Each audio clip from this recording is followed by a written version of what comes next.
this is Frank Falvey with Frank Presents, and today I have the privilege of welcome John Tehan. He's going to be doing a reading from Edgar Allan Poe. John, welcome to the studio. Good morning, Frank. Good to be here. Thank you so much for having me. John, you're from Milford, Mass, and you're part of the liberal drinking on, it met last night? Absolutely, yes. Drinking Liberally took place last night. We meet the second and fourth Wednesday of every month at the Turtle Tavern, 72 Main Street in Milford, right across from Town Hall. We actually have a real live blast every 2 weeks. Well, not every 2 weeks, but twice a month. We actually had a reporter last night from the Worcester Telegram and Gazette in to interview us, and she's going to do an article about drinking liberally in Milford, and hopefully that'll be published this Friday. So that was a whole lot of fun. Oh, that's great. Yeah. John, one of my favorite authors that I met at the age of 13, when I was just at that age, I guess. It's kind of like you're too old for your Right. security blanket and, Right. and too young to really be an adult. And just beginning high school, and I discovered Edgar Allan Poe, and I discovered, the Telltale Heart and the Raven and Annabel Lee, and his volume of work is quite significant. It's amazing the amount of stuff that he wrote, the essays that he wrote. He did reviews of books. Not only it's just the volume. He published his first work at the age of 18, Tamerlane, and in order to get that much poetry written by the age of 18, his adopted father had him working as an office boy in his tobacco business. And you can find on the backs of the ledger sheets from that business Edgar's first poems that he would get bored running numbers all day long, and he'd flip the sheet over and scribble out poetry on the back. Just an amazing life story that Edgar Allan Poe has. Well, why don't we begin with one of his most famous works called The Raven. The Raven is one of my favorite poems ever. I think I have a lot of it memorized, but I do have I have it on paper here because it's a little bit much. But absolutely, let's read The Raven. Once upon a midnight dreary, while I pondered, weak and weary, over many a quaint and curious volume of forgotten lore, while I nodded, nearly napping, suddenly there came a tapping, as of someone gently rapping at my chamber door. "'Tis some visitor," I muttered, tapping at my chamber door. "Only this, and nothing more." Ah, distinctly I remember, it was in the bleak December, and each separate dying ember wrought its ghost upon the floor. Eagerly I wished the morrow, vainly I had sought to borrow from my books surcease of sorrow, sorrow for the lost Lenore, for the rare and radiant maiden whom the angels named Lenore, nameless here forevermore. And the silken, sad, uncertain rustling of each purple curtain thrilled me, filled me with fantastic terrors never felt before, so that now, to still the beating of my heart, I stood repeating, "'Tis some visitor entreating entrance at my chamber door, some late visitor entreating entrance at my chamber door. This it is, and nothing more." Presently my soul grew stronger, hesitating then no longer. "Sir," said I, "or madam, truly your forgiveness I implore. But the fact is I was napping, and so gently you came rapping, and so faintly you came tapping at my chamber door, that I scarce was sure I heard you.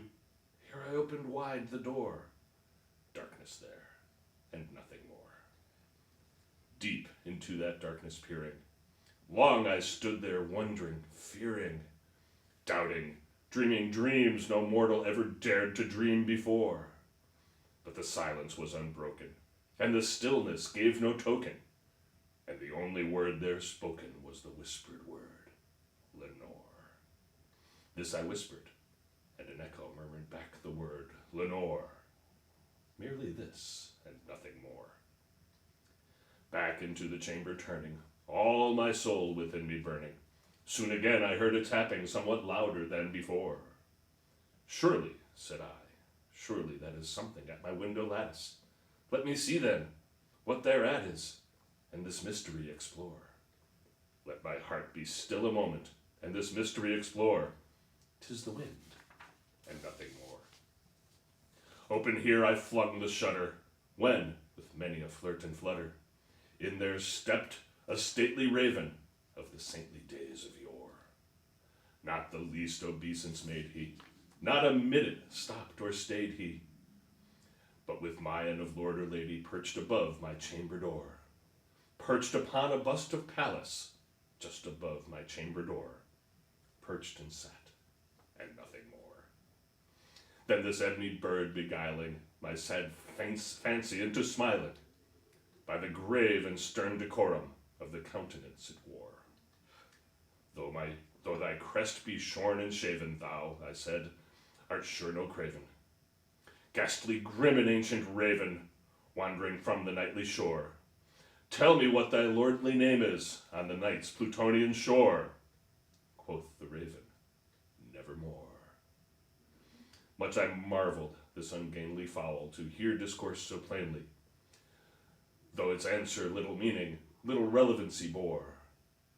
For we cannot help agreeing that no living human being ever yet was blessed with seeing bird above his chamber door, bird or beast upon the sculptured bust above his chamber door, with such name as nevermore. But the raven, sitting lonely on the placid bust, spoke only that one word, as if his soul in that one word he did outpour. Nothing farther than he uttered, not a feather then he fluttered, till I scarcely more than muttered, other friends have flown before. On the morrow he will leave me, as my hopes have flown before. Then the bird said, nevermore.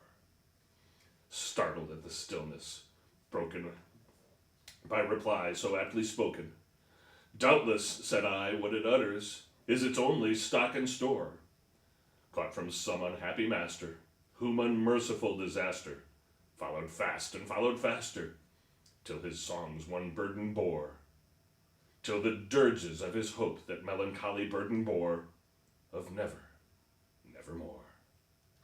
But the raven, still beguiling all my fancy into smiling, straight I wheeled a cushioned seat in front of bird and bust and door.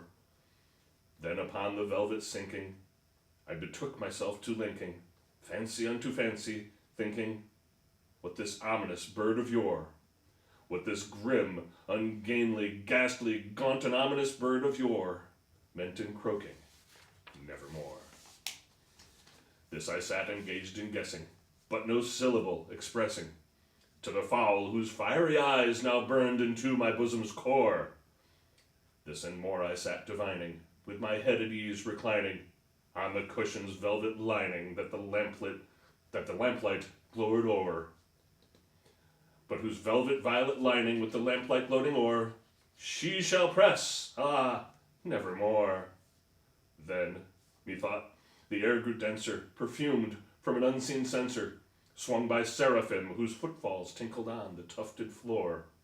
Wretch, I cried, thy Goth had lent thee, by these angels he hath sent thee, respite and nepenthe from my memories of Lenore. Quaff, oh quaff this kind nepenthe, and forget this lost Lenore. Quoth the raven, nevermore. Prophet, said I, thing of evil, prophet still, if bird or devil, whether tempter sent, or whether tempest tossed thee here ashore, desolate and yet undaunted, on this desert land enchanted, on this home by horror haunted, tell me truly, I implore, is there balm in Gilead? Tell me, I implore. Quoth the raven, nevermore. Prophet, said I, thing of evil, prophet still, if bird or devil, by that heaven that bends above us, by that God we both adore, tell this soul with sorrow laden, if within the distant Aidenn it shall clasp a sainted maiden, whom the angels name Lenore, clasp a rare and radiant maiden, whom the angels name Lenore. Quoth the raven, nevermore. Be that word our sign of parting, bird or fiend, I shrieked upstarting. Get thee back into the tempest and the night's Plutonian shore. Leave no black plume as a token of that lie that soul has spoken. Leave my loneliness unbroken. Quit the bust above my door. Take thy beak from out my heart. Take thy form from off my door. Quoth the raven, nevermore. And the raven, never flitting, still is sitting on the pallid bust of Pallas just above my chamber door. And his eyes have all the seeming of a demon that is dreaming, and the lamplight o'er him streaming throws his shadow on the floor. And my soul from out that shadow that lies floating on the floor shall be lifted nevermore. The image of the raven has always been one of doom and disaster, but many a movie has had the raven fly on that bust. Yes, yeah, the pallid bust of Pallas. I love the words that he used in this. You know, so many, the way that they flowed and the way that he brought them all together to make that into such an unusual and wonderful poem. And Just it amazing. wasn't easy. I mean, No. technically, Yeah. very, very difficult. Yeah, it's amazing to me that penned by human hand. It's just a beautiful, beautiful poem. Yeah. Really, just a great story. And you see things today. The Baltimore Ravens football Right. team, right? Right. That's the reason for Absolutely. their name is Yeah. is because Poe spent so much time in Baltimore, Yeah. and at the end of his life. And you see him in the Ravens in the movie. You know, evil is coming or Mhm. darkness. Mhm. Even Game of Thrones. I don't know if you've been watching Game of Thrones on HBO. In Game of Thrones, they use ravens to communicate with each other. They have ravens that are trained to fly place to place, and they tape a message to its leg and send them on their way to communicate news of battles and etc. to each of the kingdoms. It's And I think Poe kind of grounded that perception. mhm. Yeah. Yeah. He- With the ebony bird, such a Yeah. dark black bird, the raven, it's a portent of ill to come, etc. Yeah. And no one, of course, no one in New England likes the raven, but Well, they got their comeuppance this time, didn't they? I do, aside, do want to say that Baltimore is a beautiful city. Oh, absolutely, yeah. They have remodeled that in where the park is, and Mm-hmm. of course, when I was there were more Red Sox fans than there were Baltimore Oriole fans. Yeah, But it is, if you have the chance, it's a place worth traveling to, along with Annapolis. You Yeah. mentioned, that he went to West Point. He went to for a West Point, Short yes. period. Yeah. His time in higher education seemed to be cut very short. Well, I think it was marked by his nonconformity. Poe certainly wasn't a conformist, and I can't see him fitting it at West Point. It just doesn't make sense to me at all. Not that we want to know about nonconformity. No, perhaps from personal experience. We have another one of his famous poems, Annabel Lee. Do you know what moved him to write that? Or? I do not. Yeah. Although it's a beautiful poem, it's only a single page long here, so I can read it in probably about Great. 2 minutes or so. And Great. let's go right into Annabel Lee. It was many and many a year ago, in a kingdom by the sea, that a maiden there lived whom you may know by the name of Annabel Lee. And this maiden, she lived with no other thought than to love and be loved by me. I was a child, and she was a child, in this kingdom by the sea. But we loved with a love that was more than love, I and my Annabel Lee. With a love that the winged seraphs of heaven coveted her and me. And this was the reason that long ago, in this kingdom by the sea, a wind blew out of a cloud, chilling my beautiful Annabel Lee, so that her high-born kinsman came and bore her away from me, to shut her up in a sepulchre in this kingdom by the sea. The angels, not half so happy in heaven, went envying her and me, Yes, that was the reason, as all men know, in this kingdom by the sea, that the wind came out of the cloud by night, chilling and killing my Annabel Lee. But our love, it was stronger by far than the love of those who were older than we, of many far wiser than we. And neither the angels in heaven above, nor the demons down under the sea, can ever dissever my soul from the soul of the beautiful Annabel Lee. For the moon never beams without bringing me dreams of the beautiful Annabel Lee. And the stars never rise, but I feel the bright eyes of the beautiful Annabel Lee.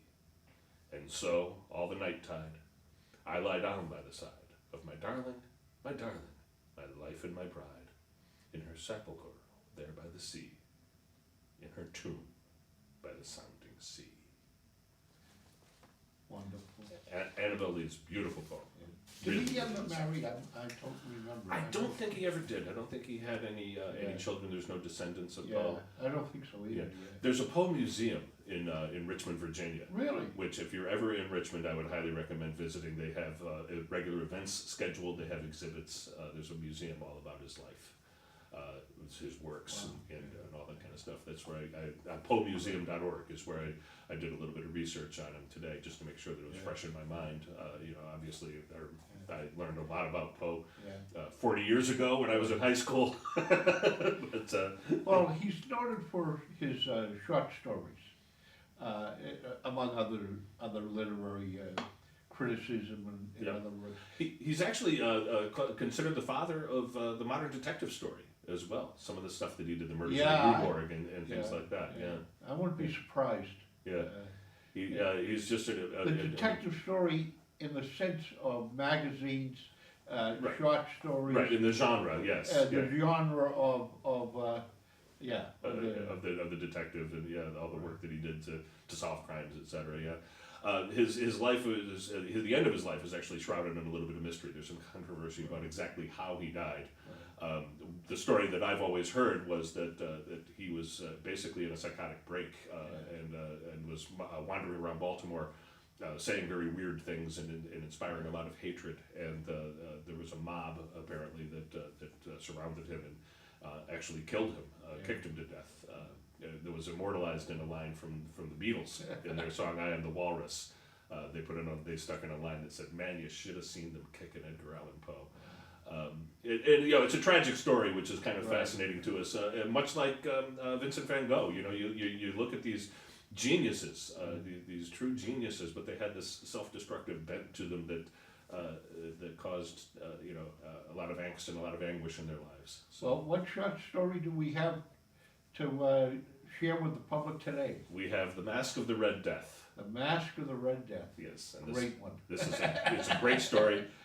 Essentially a tale of comeuppance. It was time for the royalty to feel some of the pain of the peasantry. So let's go into The Mask of the Red Death by Edgar Allan Poe. The Red Death had long devastated the country. No pestilence had ever been so fatal or so hideous. Blood was its avatar and its seal. The madness of the horror of blood. There were sharp pains and sudden dizziness, and then profuse bleeding at the pores with dissolution. The scarlet stains upon the body, and especially upon the face of the victim, were the pest ban which shut him out from the aid and from the sympathy of his fellow men. And the whole seizure, progress, and termination of the disease were incidents of half an hour. But Prince Prospero was happy and dauntless and sagacious. When his dominions were half depopulated, he summoned to his presence 1,000 hale and light-hearted friends from among the knights and dames of his court, and with these retired to the deep seclusion of one of his crenellated abbeys. This was an extensive and magnificent structure, the creation of the prince's own eccentric yet august taste. A strong and lofty wall girdled it in. The wall had gates of iron. The courtiers, having entered, brought furnaces and messy hammers to wield and welded the bolts. They resolved to leave means neither of ingress nor egress to the sudden impulses of despair or of frenzy from within. The abbey was amply provisioned, With such precautions, the courtiers might bid defiance to contagion. The external world could take care of itself. In the meantime, it was folly to grieve or to think. The prince had provided all the appliances of pleasure. There were buffoons, there were improvisatori, there were ballet dancers, there were musicians, and there was beauty, and there was wine. All these and security were within. Without was the Red Death. It was toward the close of the 5th or 6th month of his seclusion that the Prince Prospero entertained his 1,000 friends at a masked ball of the most unusual magnificence. It was a voluptuous scene, that masquerade. But first, let me tell of the rooms in which it was held. There were 7, an imperial suite. In many palaces, however, such suites form a long and straight vista, while the folding doors slide back nearly to the walls on either hand, so that the view of the whole extent is scarcely impeded. Here the case was very different, as might have been expected from the Duke's love of the bizarre. The apartments were so irregularly disposed that the vision embraced but little more than one at a time. There was a sharp turn at the right and left, and in the middle of each wall. A tall and narrow Gothic window looked out upon a closed corridor, of which pursued the windings of the suite. These windows were of stained glass, whose color varied in accordance with the prevailing hue of the decorations of the chamber into which it opened. That at the eastern extremity was hung, for example, in blue, and vividly blue were its windows. The second chamber was purple in its ornaments and tapestries, and here the panes were purple. The third was green throughout, and so were the casements. The fourth was finished and lighted with orange, the fifth with white, the sixth with violet. The 7th apartment was closely shrouded in black velvet tapestries that hung over the ceiling and down the walls, falling in heavy folds upon a carpet of the same material and hue. But in this chamber only, the color of the windows failed to correspond with the decorations. The panes were scarlet, a deep blood color. Now in no one of any of the 7 apartments was there any lamp or candelabrum amid the profusion of golden ornaments that lay scattered to and fro and depended from the roof. There was no light of any kind emanating from lamp or candle within the suite of chambers. But in the corridors that followed the suite there stood, opposite each window, a heavy tripod, bearing a brazier of fire that projected its rays through the tinted glass so glaringly into the room. And thus were produced a multitude of gaudy and fantastic appearances. But in the western or back chamber, the effect of the firelight that streamed upon the dark hangings through the blood-tinted panes was ghastly in the extreme, and produced so wild a look upon the countenances of those who entered that there were few of the company bold enough to set foot within its precincts at all. It was within this apartment also that there stood against the western wall a gigantic clock of ebony.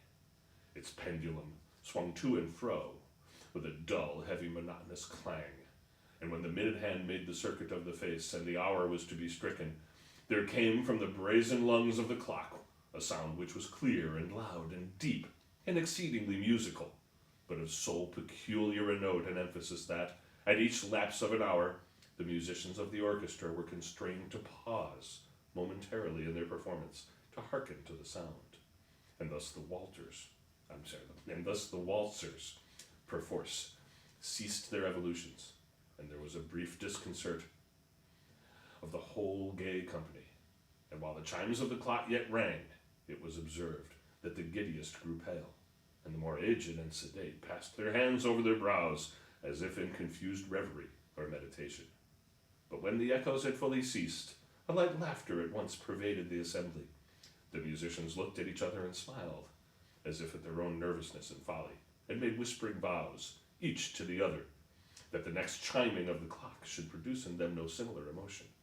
And then, after the lapse of 60 minutes, which embrace 3,600 seconds of time that flies, there came yet another chiming of the clock, and then were the same disconcertant tremulousness and meditation as before. But in spite of these things, it was a gay and magnificent revel. The tastes of the dukes were peculiar. He had a fine eye for color and effects. He disregarded the decora of mere fashion. His plans were bold and fiery, and his conceptions glowed with barbaric luster. There are some who would have thought him mad. His followers felt that he was not. It was necessary to hear and see and touch it to be sure that he was not. He had directed, in great part, the movable embellishments of the 7 chambers upon occasion of this great fete, and it was his own guiding taste which had given character to the masqueraders. Be sure they were grotesque. There were much glare and glitter and piquancy and phantasm, much of what has been seen in Hernani. There were arabesque figures with unsuited limbs and appointments. There were delirious fancies such as the madman fashions. There were much of the beautiful, much of the wanton, much of the bizarre, something of the terrible, and not a little of that which might have excited disgust. To and fro in the 7 chambers stalked, in fact, a multitude of dreams, and these the dreams writhed in and about, taking hue from the rooms, and causing the wild music of the orchestra to seem as the echo of their steps. And anon, there strikes the ebony clock, which stands in the hall of the velvet. And then, for a moment, all is still, and all is silent save the voice of the clock. The dreams are stiff frozen as they stand, but the echoes of the chime die away. They have endured but an instant, and a light, half-subdued laughter floats over them as they depart. And now the music swells, and the dreams live and writhe to and fro more merrily than ever, taking hue from the many-tinted windows through which stream the rays of the tripods. But to the chamber which lies most westwardly of the 7, there are now none of the maskers who venture, for the night is waning away, and there flows a ruddier light through the blood-colored panes, and the blackness of the sable drapery applauds. And to him whose foot falls on the sable carpet, there comes from the near clock of ebony a muffled peal, more solemnly emphatic than any which reaches to their ears, who indulge in the more remote gaieties of the other apartments. But these other apartments were densely crowded, and in them beat feverishly the heart of life. And the revel went whirlingly on, until at length there commenced the sounding of midnight upon the clock. And then the music ceased, as I have told, and the evolutions of the waltzers were quieted, and there was an uneasy cessation of all things as before. But now there were 12 strokes to be sounded by the bell of the clock, and thus it happened, perhaps, that more of thought crept, with more time into the meditations of the thoughtful among those who revelled. And thus, too, it happened that before the last echoes of the last chime had utterly sunk into silence, there were many individuals in the crowd who had found leisure to become aware of the presence of a masked figure, which had arrested the attention of no single individual before. And the rumor of this new presence having spread itself whisperingly around, there arose at length from the whole company a buzz or murmur of horror and disgust. In an assembly of phantasms such as I have painted, it may well be supposed that no ordinary appearance could have excited such sensation. In truth, the masquerade license of the night was nearly unlimited, but the figure in question had out-Heroded Herod, had gone beyond the bounds of even the prince's indefinite decorum. There are chords in the hearts of the most reckless which cannot be touched without emotion. Even with the utterly lost, to whom life and death are equally jests, there are matters of which no jest can be made. The whole company, indeed, seemed now deeply to feel that in the costume and bearing of the stranger neither wit nor propriety existed. The figure was tall and gaunt, and shrouded from head to foot in the habiliments of the grave. The mask which concealed the visage was made so nearly to resemble the countenance of a stiffened corpse, that the closest scrutiny might have difficulty in detecting the cheat. And yet all this might have been endured, if not approved by the mad revellers around, but the murmur had gone so far as to assume the type of the Red Death. His vesture was dappled in blood, and his broad brow, with all the features of his face, was besprinkled with the scarlet horror. When the eyes of Prince Prospero fell on the spectral image, which, with a slow and solemn movement, as if more fully to sustain its role, stalked to and fro among the waltzers, he was seen to be convulsed. in the first moment with a long shudder, either of terror or distaste, but in the next his brow reddened with rage. "Who dares," he demanded hoarsely of the courtiers who stood near him, "who dares insult us with this blasphemous mockery? Seize him and unmask him, that we may know whom we have to hang at sunrise from the battlements." It was in the eastern or blue chamber, in which stood Prince Prospero as he uttered these words. They rang throughout the 7 rooms loudly and clearly, for the prince was a bold and robust man, and the music had become hushed at the waving of his hand. It was in the blue room where stood the prince, with a group of pale courtiers by his side. At first, as he spoke, there was a slight rushing movement of this group in the direction of the intruder, who, at the moment, was also near at hand, and now, with deliberate and stately step, made closer approach to the speaker.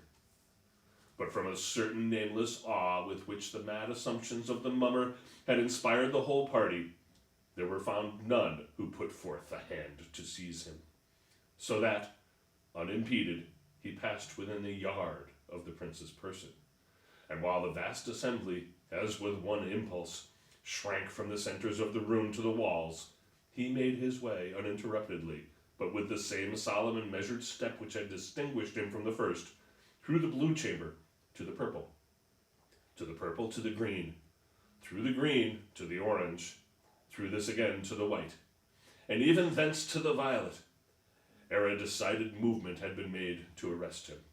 It was then, however, that the Prince Prospero, maddened with rage and the shame of his own momentary cowardice, rushed hurriedly through the 6 chambers, while none followed him on account of a deadly terror that had seized upon all. He bore aloft a drawn dagger, and had approached, in rapid impetuosity, to within 3 or 4 feet of the retreating figure, when the latter, having attained the extremity of the velvet apartment, turned suddenly and confronted his pursuer. There was a sharp cry, and the dagger dropped gleaming upon the sable carpet, upon which most instantly afterward fell, prostrate in death, the Prince Prospero. Then, summoning the wild courage of despair, a throng of the revelers at once threw themselves into the black apartment, and seizing the mummer, whose tall figure stood erect and motionless within the shadow of the ebony clock, gasped in unutterable horror at finding the grave cerements and corpse-like mask which they handled with so violent a rudeness untenanted by any tangible form. And now was acknowledged the presence of the Red Death. He had come like a thief in the night, and one by one dropped the revelers in the blood-bedewed halls of their revel, and died each in the despairing posture of his fall. And the life of the ebony clock went out with that of the last of the gay, and the flames of the tripods expired, and darkness and decay and the Red Death held illimitable dominion over all. He's a master of description, isn't he? Unreal. Just the imagery, and you feel like you're there. Right. The words that he used, the way that he expressed, just amazing man, and truly one of the greats of all time. John, thank you for your gift and coming and reading, and I look forward to doing it again. Thank you, Frank, for having me. It's really been a pleasure. I really enjoy doing stuff like this. I had a few flubs in there, so there's going to be this or that, but I think I did pretty well overall. You did. So. You did excellent. It's terrific. This is Frank Falvey thanking John Tehan. Tehan. For coming. Hope he will come again, and all you out there, we both wish you a very blessed day and good health. Thank you very much.